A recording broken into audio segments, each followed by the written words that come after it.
Buenos días, hoy vamos a hablar sobre la metodología de la innovación Design Thinking.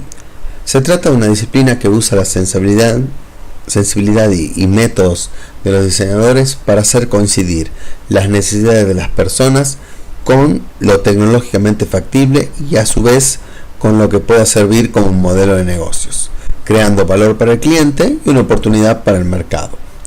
Básicamente cuenta con una etapa con 3 etapas que se conocen como las 3 I: inspiración, ideación e implementación. Luego vamos a ver algunas de las etapas intermedias que componen estas 3.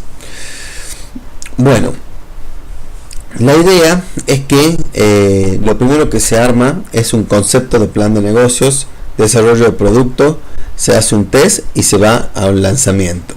Pero ¿qué es lo que ocurre? Muchas veces se dice que el principal motivo del fracaso es que construimos algo que nadie quiere. ¿Por qué? Porque el cliente no está adecuadamente inmerso dentro de nuestro proceso de prototipado y, como hemos visto en las otras metodologías, de análisis de las necesidades. Las 5 etapas que podemos ver del modelo de Design Thinking son: primero, una etapa de empatía que coincide con el análisis de necesidades. Luego, una definición, que es pensar un poco lo que se logró en el mapa de empatía. Como siempre, tenemos una generación de ideas y de alguna manera una selección de estas ideas. Se hace prototipos y luego se hacen evaluaciones.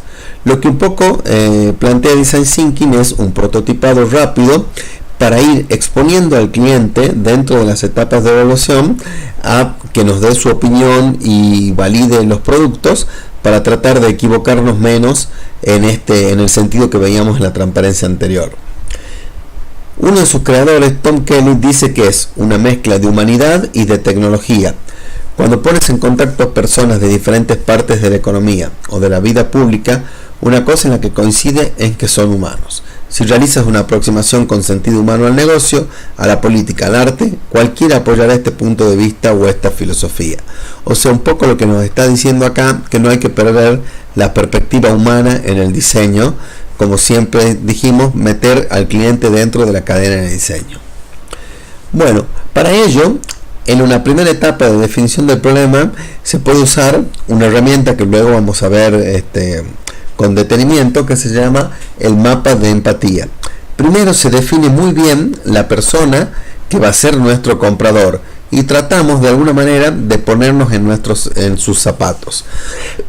Para esto pensamos en las distintas etapas de utilización del producto que se supone que soluciona su necesidad. Pensamos qué piensa, qué siente, qué dice y qué hace. Entonces, de esta forma tratamos de entender el funcionamiento del futuro utilizador con respecto a su contacto con la futura invención o el hipotético producto. Bueno, esto es lo que hace el mapa de empatía. Una cosa muy importante que tiene el mapa de empatía es que dentro de lo que dice, lo que siente y lo que piensa, le prestamos particular atención a lo que se llaman puntos de dolor. Significa las cosas que el cliente realmente no quiere hacer o le cuesta.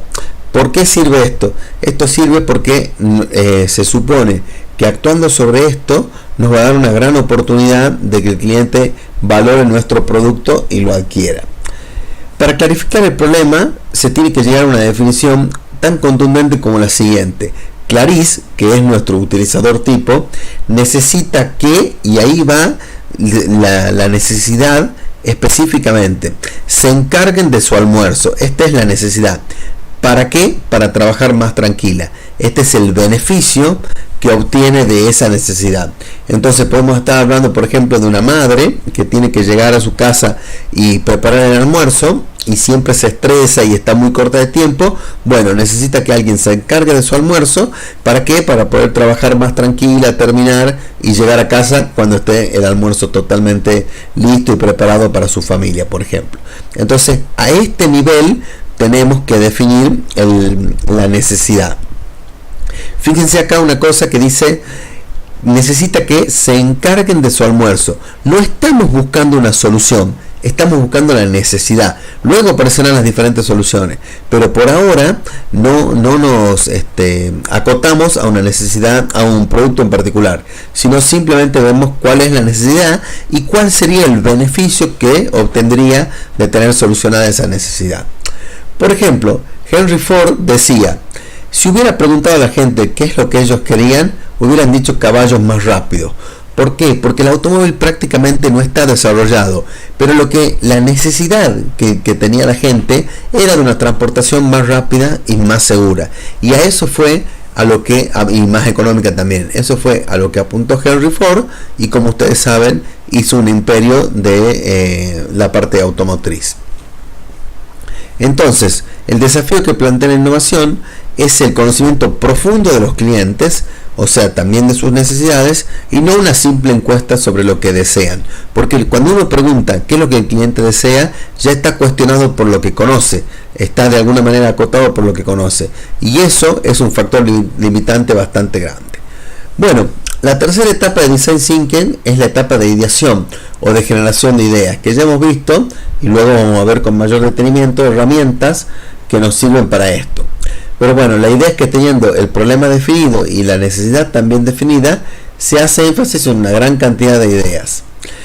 Esto, por ejemplo, puede utilizarse herramientas como la vigilancia tecnológica para ver qué es lo que hay al respecto, y el brainstorming para generar nuevas ideas. ¿Qué es lo que buscamos en esta generación de ideas? ¿Cómo filtramos cuando ya tenemos una gran cantidad de ideas que de alguna manera no están limitadas ni restringidas? Bueno, sabemos lo que el cliente quiere, por lo tanto, sabemos qué es lo deseable, lo que solucionaría su problema, el hecho que se encarguen de su almuerzo. Bueno, ¿qué es lo factible técnicamente? Por ejemplo, podría ser perfectamente factible que pongamos un cocinero en su casa, ¿no es cierto?, que haga todo, que haga las compras y todo esto, y se encargue de su almuerzo. Perfecto. Pero esto es viable económicamente, y para Clarice no es tan viable, porque tendría que pagar, por ejemplo, 500 pesos o 400 pesos por día a este profesional para que se haga cargo. Entonces, es deseable, es factible, pero no es viable. Entonces podemos buscar una solución en la que sí sea viable, que podría ser, por ejemplo, una empresa que haga grandes economías de escala y que directamente entregue almuerzos para una determinada cantidad de personas en base a un menú que se ha hecho atendiendo a las preferencias. Y esto sí puede ser viable financieramente, porque los costos son mucho más bajos de lo que sería poner una persona. Entonces, cuando estamos en esta juntada, en las tres cosas que se dan al mismo tiempo, tenemos de alguna manera una posibilidad de negocio. Fíjense que es bastante parecido a lo que plantea el Océano Azul cuando habla de la innovación de valor. Por eso que estas metodologías muchas veces convergerían a soluciones parecidas. Bueno, la cuarta etapa, y es un poco también uno de los pilares que tiene Design Thinking, es el fast prototyping, el hacer un prototipado rápido. Por ejemplo, el prototipado puede ser una muestra de estos almuerzos, de alguna manera que se haga, que esté hecho en papel simplemente. Es como decirle: a ver, si te llega este menú a tu casa con estas determinadas comidas, ¿te sirve o no te sirve? No hace falta hacer las comidas, sino que simplemente hace falta que la salida del sistema esté descripta. Entonces se hace un prototipo de una manera absolutamente barata y económica y rápida de hacer, y se expone ante el cliente, y el cliente ya puede dar su opinión, por más que no tenga la comida materialmente lista de alguna manera. Entonces, el prototipo puede ser un modelo funcional, pero también un plano o una maqueta. Es muy importante también, y la metodología hace mucho hincapié en que se visualicen las cosas, en expresar todo de forma visual. Por eso que tanto las ideas es bueno hacerlo en formas de planos, de esquemas, como también el prototipado. Últimamente se pueden usar también tecnologías como las impresoras 3D o el renderizado en computadora, por ejemplo, para darnos una idea de lo que va a ser el producto en su digamos, cuando esté maduro y ya resuelto. Cualquier prototipo debería resolver a una pregunta, o sea, decir, por ejemplo, esto sirve, esto es viable técnicamente, esto está dentro de los precios y de los costos. Bueno, las dos cosas más importantes de un prototipo, ¿cuáles son? La rapidez con la que se lo hace, no hay que esperar a tener toda la estructura para hacer el producto propiamente dicho, y el enfoque en determinadas características del resultado. Design Thinking un poco plantea, con esto del fast prototyping, sacar tempranamente versiones del producto para exponerlo al mercado e ir mejorándolo, que es un poco el caso de lo que tenemos abajo. Cuando en el esquema normal vamos diseñando de alguna manera una rueda, la otra rueda, luego el chasis y sacamos finalmente el prototipo del auto, lo que haría Design Thinking sería primero un vehículo que más o menos sirva para hacer lo que queremos, después ir mejorándolo y hasta llegar al vehículo principal, al resultado final. Pero ¿cuál es la ventaja? Probablemente de este paso del 1 al 2 ya haya algún feedback del cliente y se realimente, qué sé yo, por ejemplo, ruidos y este tipo de cosas, y cuando se llegue acá, se llegue en mejores condiciones que este. Por lo tanto, cuando llegue va a llegar con sus recursos agotados, sin haber expuesto al cliente, y el cliente de repente le puede decir que no, porque ya hay algo nuevo con respecto a esto. Bueno, por último, esta etapa es un poco la más crítica. Se evalúan las ideas como también los lanzamientos estos tempranos del producto o servicio. Esto es muy importante para seguir un paso de mejora continua del prototipo e ir avanzando hacia una cosa u otra. Por ejemplo, Sony sacó un prototipo, no un prototipo, sacó un producto que era el videodisco y sin embargo fue rápidamente sustituido por el DVD, que se habían juntado, creo que era Philips y otra marca japonesa, e hicieron el DVD. Bueno, esto no significó que Sony se fundiera como empresa. Sony sigue existiendo y sigue haciendo las cosas, y hizo este prototipo rápidamente y rápidamente se adaptó luego al DVD y sigue siendo líder en la parte de video también. Entonces, no significa que un fracaso la empresa quiebre, pero sí significa que puede ir antes mejorando el producto o servicio, o también el modelo de negocio, depende en qué sentido tengamos la innovación.